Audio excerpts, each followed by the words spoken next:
Salut à tous, c'est Panda Channel, bienvenue sur cette vidéo qui aujourd'hui va parler de PNL, un petit peu d'intelligence émotionnelle, d'un petit workshop que j'ai suivi avec Judith Delosier et Patricia Novic. Euh, C'était pas génial, parce qu'en fait, c'était un workshop d'un d'un ensemble de cours en ligne euh, dont je vous ai déjà fait des feedbacks l'année dernière, EMR. Et là, donc, on a 2 heures de workshop avec différents intervenants. Je vais vous faire les feedbacks des différents intervenants. Et le problème, c'est que souvent, ils revendent un autre workshop a posteriori, donc ils donnent très peu de choses de pratique et d'utile. Là, en l'occurrence, je m'étais dit, tiens, intelligence émotionnelle, c'est quelque chose d'intéressant dans le sens où on en parle beaucoup. Comment des personnes comme Judith Delosier, via sa vision PNL, pouvaient nous partager des éléments. En l'occurrence, il y a une espèce de survente de l'intelligence émotionnelle en disant c'est 2 fois plus important que le IQ, que le coefficient intellectuel. Alors déjà que beaucoup de personnes au niveau du IQ, on n'est pas tous d'accord à se dire que c'est vraiment hyper intéressant ou pas. Effectivement, l'intelligence émotionnelle, elle est utile. Coleman a écrit un super bouquin là-dessus. Hein. Euh, Et ils ont voulu, voilà, l'équipe là a voulu mettre ça dans une dynamique pour le marché plutôt asiatique, donc très basé business, très basé team building, etc. Donc, il y a cette vente de dire l'intelligence émotionnelle est quelque chose de bien plus important que l'intelligence classique, le IQ. Après, ce que j'ai bien aimé, qu'est-ce que c'est l'intelligence émotionnelle, elle le définit comme tel, identifier et manager son émotion et celle des personnes qui nous entourent. Ça, c'est intéressant. Cette notion de se dire, j'identifie mes émotions et je suis capable de les manager. Quand on y pense, c'est vrai qu'il y a une grosse problématique à ce sujet-là. J'en parlais encore hier à du monde. Ça arrive souvent que les personnes ne soient pas aptes à définir ce qu'ils sont en train de ressentir. Ils ne sont pas aptes à définir l'émotion qu'ils sont en train de vivre. Comment tu peux gérer ton émotion si déjà tu n'arrives pas à savoir si c'est de la colère, de la tristesse, si c'est de la joie. Bon, en général, tu fais une petite différenciation, mais on ne sait jamais. Euh, Si tu n'arrives pas à être clair sur tes émotions et tes sentiments, et tout ça qui est en train de bouger à l'intérieur de toi, et que tu n'es pas capable de le partager, de ne pas te faire envahir par, parce qu'une émotion est une information. J'aime bien le moment où Judith, elle dit euh, l'émotion, elle est ni bonne ni mauvaise, ça dépend de la situation et de l'orientation. Et c'est vraiment ça, c'est on a un signal et après ça peut être cool, ça peut être bienvenu. Quand on a un deuil, c'est bien, quoi, c'est utile cette tristesse pour faire partir des choses. Par contre, être triste quand on fait autre chose, ça peut-être pas, c'est pas le bon endroit et puis c'est juste pas, pas, pas clean, j'allais dire, pour soi-même. Il y a des moments, on comprend pas pourquoi il y a eu une gâchette, un trigger qui a déclenché tout ça.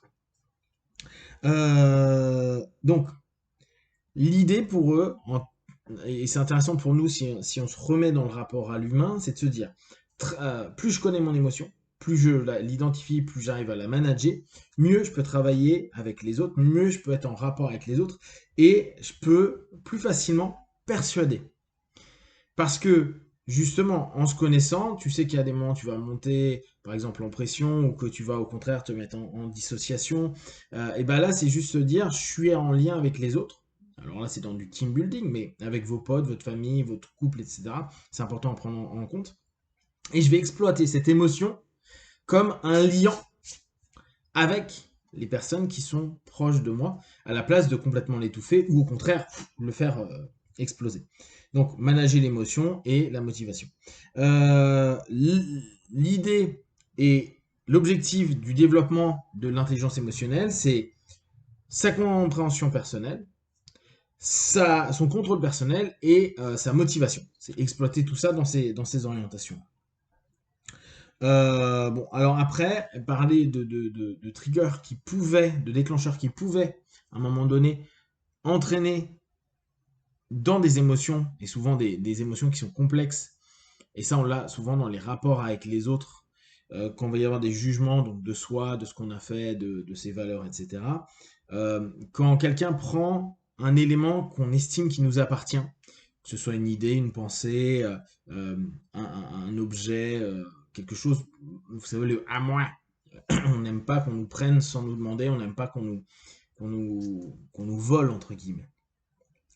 Tout ce qui va être lié aux valeurs que vous avez développées, que des personnes vous commencez à juger et critiquer, tout ce qui va être lié aux préjudices et à vos histoires. Donc, l'idée, c'est que quand vous vivez ça, il faut que vous puissiez aller dans une réflexion interne et que vous puissiez partager. Donc, c'est vraiment ce que je vous disais en amont. À la place de l'étouffer ou de le faire exploser, l'idée, c'est de savoir suffisamment vous gérer, définir correctement et vous recadrer en interne pour pouvoir se dire, ok, là j'ai une émotion, comment je vais la driver, comment je peux l'exploiter dans la communication que j'ai avec autrui à cet instant-là. C'est pas un problème d'être en colère, d'être triste ou d'avoir peur. Le tout, c'est pouvoir le partager pour que ce soit utile et constructif pour les autres.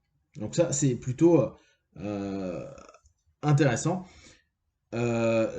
L'autre dame que je connais moins, Patricia Novic, elle disait sur l'émotion que ça dépend, les émotions sont ni bonnes ni mauvaises également, mais ça dépend des effets que va avoir l'émotion. Et là, on peut reprendre sur le cap macro, situationnel, on va dire, à un moment donné. Comment réduire le conflit? Donc après, ils sont passés sur un truc très basique. Faire des retours plutôt positifs, avoir et développer une relation forte et s'occuper des petites choses. En gros, ils estiment que pour diminuer les conflits dans vos relations, n'hésitez pas à prendre attention aux petites choses et apporter de l'énergie dessus, ce qui évitera qu'il y ait des cumuls et que ça fasse péter un câble. Le seul moment où elle nous a parlé un peu de PNL, c'est ce moment-là, c'est ce recadrage qu'il peut y avoir vis-à-vis de soi-même avec notre intelligence émotionnelle pour gérer les conflits, les problématiques, et en créer une opportunité. Voilà, tout le recadrage qui est proposé, c'est ça. C'est quand vous êtes en conflit, quand il y a quelque chose qui n'est pas OK avec quelqu'un, amusez-vous à recadrer pour vous dire c'est une opportunité pour trouver une solution ensemble, OK. Avoir plus de connaissances sur soi et sur l'autre, développer davantage de clarté et développer son attention. Comme ça emmène à donner le meilleur de soi-même dans ce type de recadrage. Chose qui n'est pas forcément simple à faire, parce que vous êtes bien d'accord que quand vous commencez à avoir un conflit avec quelqu'un, ça monte, ça monte, ça monte, vous n'êtes pas en train de vous dire, tiens, c'est une opportunité de connaître, voir, développer un rapport, une relation, un jeu. Encore que, pour les personnes qui sont plus dans l'orientation PNL, hypnose conversationnelle, c'est une super opportunité pour voir est-ce que je peux interrompre des patterns, est-ce que je peux faire jouer sur des ambiguïtés, est-ce que je peux faire un Milton model, est-ce que je peux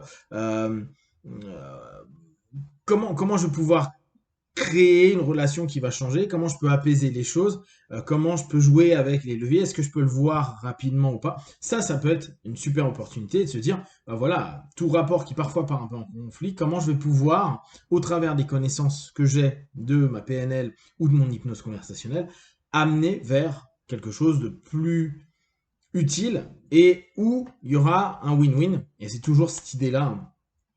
N'allez pas dans la notion où vous allez entuber la personne. Cherchez toujours à ce que les deux soient gagnants. Alors, ça, on en parlait souvent avec Julien. Hein. Les deux qui sont gagnants ne veut pas dire que les deux sont gagnants à 50-50. Il peut y en avoir un qui gagne à 80 et l'autre à 20. Et la personne à 20 est très contente de son 20. D'accord? Donc, ça, c'est un peu plus tricky, mais c'est à prendre en compte. Le but, c'est que les deux aient une satisfaction qui leur semble suffisante et qu'à aucun moment ils puissent revenir à se dire je me suis fait arnaquer. D'accord? Donc, toute l'idée de l'intelligence émotionnelle pour Judith, c'est vraiment cette idée-là. C'est aller à se développer au maximum pour devenir quelqu'un qui se drive et va mieux. D'ailleurs, elle avait dit un truc au tout début, j'avais bien aimé. Elle dit la PNL, c'est le vécu d'une expérience et le partage de cette expérience. Et bah, en gros, avec l'intelligence émotionnelle, c'est développer cet aspect-là. Voilà, si vous avez des questions, des remarques, partagées sur Facebook, YouTube, j'y répondrai le plus rapidement possible. Comme d'habitude, de tout ce que je propose, ne prenez que ce qui est bon juste pour vous tester, observer, analyser et conclure. Puis, one, ciao.